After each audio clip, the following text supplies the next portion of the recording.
GETTYTheresa May will carry on despite any noise writing in today's Sunday Express. She says, "I will not be derailed from my duty to deliver your democratic decision." The Prime Minister also takes aim at troublesome Tory rebels, declaring amid all the noise, "This government is getting on with the job." Striking an upbeat tone, Mrs. May restates her commitment to take back control of our borders, money and laws, while seizing the opportunity to build a nation fit for the future. Her punchy message came after defying the critics to secure a watershed agreement in Brussels to press ahead with the next stage of divorce talks.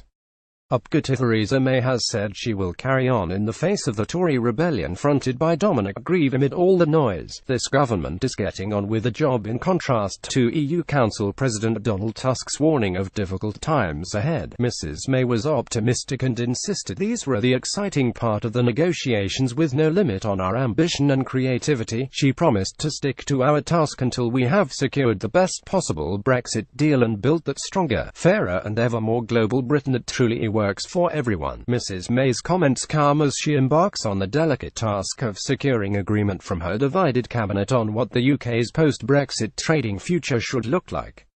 She received an early boost after a compromised deal was struck aimed at avoiding a second Commons defeat over her plan to write March 29, 2019, into law as the date of the UK's departure from the bloc. It follows the setback Mrs. May suffered when Tory rebels joined with opposition parties to back the guarantee of a meaningful vote in Parliament on Brexit. However, Mrs. May is also having to contend with her growing internal party row over the kind of transitional deal that will be in place. Chancellor Philip Hammond has been accused of trying to appease Brussels by saying the temporary arrangement would replicate the status quo, with Britain sticking to existing EU rules. The prospect of accepting the guidelines laid down by the bloc, including on freedom of movement and the jurisdiction of the European Court of Justice, has angered Eurosceptics.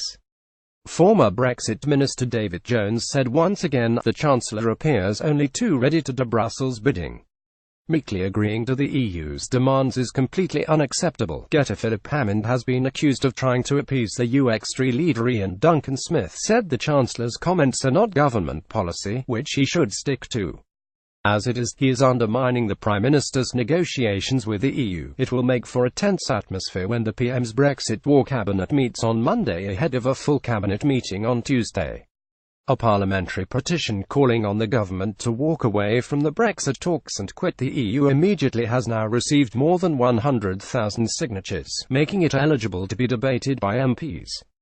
Meanwhile, a former Labour Prime Minister Tony Blair has suggested stopping Brexit is a more pressing priority than the party winning the next general election.